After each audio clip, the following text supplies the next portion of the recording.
Hi, Mark McNutt back with you again at the Living Well Nature Spirit Sanctuary where I live. Here is Deadwood Creek behind me. You can hopefully hear the rustling of what I used to refer to as the world's shortest waterfall going on behind me. I'm here to talk about the stars and the planets and what's going on in the near future, this being the full moon in Pices with the sun in Virgo, but I'm doing it because it's the full moon and talking to you once again. And my partner tells me that a great blue heron just flew upstream behind me. So maybe some of that got on film. Okay, so the planets right now. I'm going to broaden the spectrum a little bit. I've been talking as any astrologer would right now about Saturn, Jupiter, and Pluto and their triple conjunction in Capricorn that has been going on all year. The three of these planets, as seen from the Earth, are at the tail end of the retrograde, and in a way, I'm going, phew. I've been telling a lot of people, don't worry, things are turning around in September.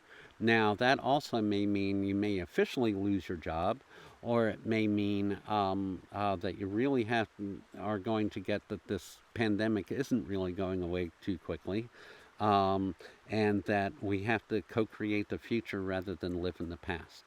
There's a lot of other things going on. I want to be talking about Mars in Aries, Mars being uh, going into a retrograde on the 12th of the month, and Mars being retrograde until November the 12th, exactly 2 months, and that is after the election takes place. I'll be talking about the election probably more like a month from now, although, a little preface, Mercury is also retrograde until election day, November 3rd. So, I'm now going to tell you a little bit about some new planets, Eris and the influence of Black Moon Lilith today. So stay tuned. There's going to be a lot of shifting regarding the affairs of government, earth plane, finance, business, personal opportunities, um, our physical plane structure, our definitions, our agreements, all shifting, all undergoing transformative change right now. Our earth plane and so forth. When I say earth plane, that might mean redecorating your apartment. It might mean repatioing the backyard. It might mean ripping off the roofs of your buildings and doing something new like we're doing here. And uh, or it might mean restructuring what you do for a living. A lot of people right now are facing um, a potential facing layoffs and facing real challenging situations economically, and that's also demonstrated in the shifting of the planets, particularly Pluto, the planet of transformation, being present with Saturn, which has to do with structure and grounding, and Jupiter, which has to do with opportunities. So the first planet that turns around goes direct or forward is Jupiter of the three in Capricorn, and then uh, and Jupiter has to do with abundance and opportunity. So that's a nice thing to see with this picture, and then followed by Saturn, followed by Pluto. That also may mean streamlining business or government or your rental agreement, or if you're a landlord, or, just redoing, a lot of redoing going on, but shifting in a new direction. That part's pretty positive. Then we get to Mars, and Mars has been working his way through Aries for a couple months now. Mars, Yang energy, motivation, drive, chutzpah. Mars is a planet that is very identified with personal will and motivation, and is the god of war and so forth like that. When the bubonic plague happened, the Black Death happened in Europe, the astrologers who are actually the physicians at that time, the doctors, were saying, "Oh well, it was this triple conjunction of Saturn, Mars, and Jupiter. Right now, all year we've been having Saturn and Jupiter conjunct Mars, higher octave of Pluto, and I talked about that last time. So just a little bit of reminder on that, and then Mars. Basically, what happens with the planets is they can be in a sign and it'll mean a certain thing, and you're wondering, well, what about the houses? The houses has a planet will be in any house during the course of the day. That's another conversation. But Mars has been in Aries, his home planet, typically for 2 months. Mars will be in a sign, but it's been 2 months, and right now Mars is about to go retrograde as seen from the Earth, at the tail end of Aries. So it goes through Aries almost all the way again. And Mars does not leave Aries. Mars is in Aries for 8 months and does not enter the new sign Taurus until early January. So lots of Mars in Aries. So and at this time, and over the last, say, 2 weeks, the affairs of Mars have come to the forefront because Mars is aggression, anger, personal motivation, taking steps, can be violent, can be very self-related aspects. And, on a good day, Mars in Aries will give you the gumption to take action on things. In more challenging times, that taking action can be very volatile. So this is what's going on now, and when the moon moved through Capricorn and conjuncted that Pluto, that Jupiter, that Saturn last Saturday. You had, I live in Oregon, you had a killing in Portland, you had other events happening over the last week that are not very kind and understanding. And I had personal things too. Don't even want to go into it here. All kinds of things going on in our personal and planetary lives, and particularly last Saturday, that would be the August the 29th or so. Yes, let's see, well, around that, Moon conjuncted Pluto and those other Capricorn planets, so that was a trigger point. And then the energy is moving in a certain direction, coming to fullness now under full moon, and then there's, as I mentioned, more of a release point that comes after it. So Mars, in somebody's planetary wisdom, they've decided that Mars gets to retrograde for 2 months between now and the week after Election Day in the U.S. So it's not really a good sign. I've been looking at this for a few years, and I was like, is that guy with the Mars conjunct Pluto rising in Leo in order to get attention and power going to stimulate revolution as well as chaos, since he has Sun conjunct Uranus. This was my ponderance a few years ago, looking at Mars retrograde at election time, Mercury retrograde in election time, and I should say Mercury's not retrograde yet, but that's to be continued. Watch the next 2 videos from now. We'll be talking about that. So this was my big question. I was sort of like, it's hard for me to fathom or even want to look at that level of discord. But speaking of discord, I want to introduce the other players here. So some of you may be aware of the trans-Plutonian planets, and maybe are aware that Pluto was denigrated, which is to a planetoid, which is really funny for me because it's just not, it's kind of like denigrating a person because of their size to not be a person. Anyway, so Pluto's now a planet again. Woohoo! We already knew that, and so basically, these planets spinning around, turning around, it's redoing things. But there's these other planetoids that are part of our solar system that don't get talked about very much. Eris, I love the leaf. I hope you saw it. Eris is the goddess of discord, and she's the name of a planet which was discovered first early in the 21st century.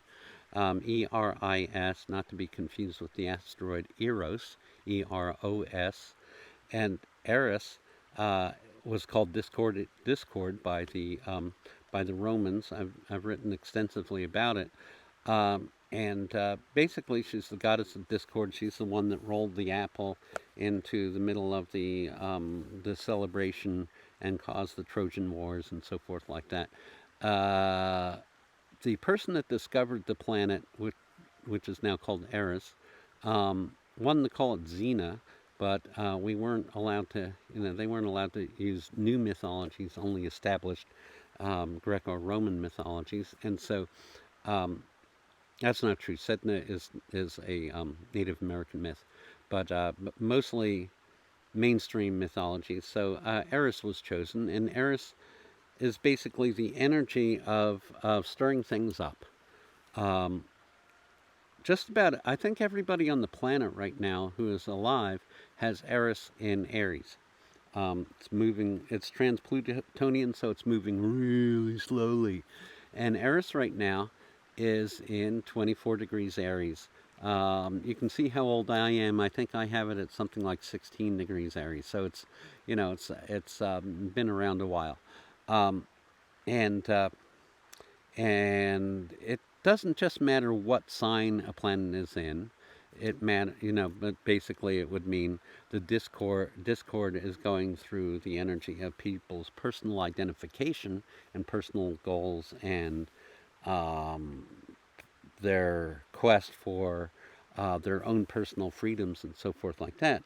Um, and the discord and the shaking up that happens from being so self-identified.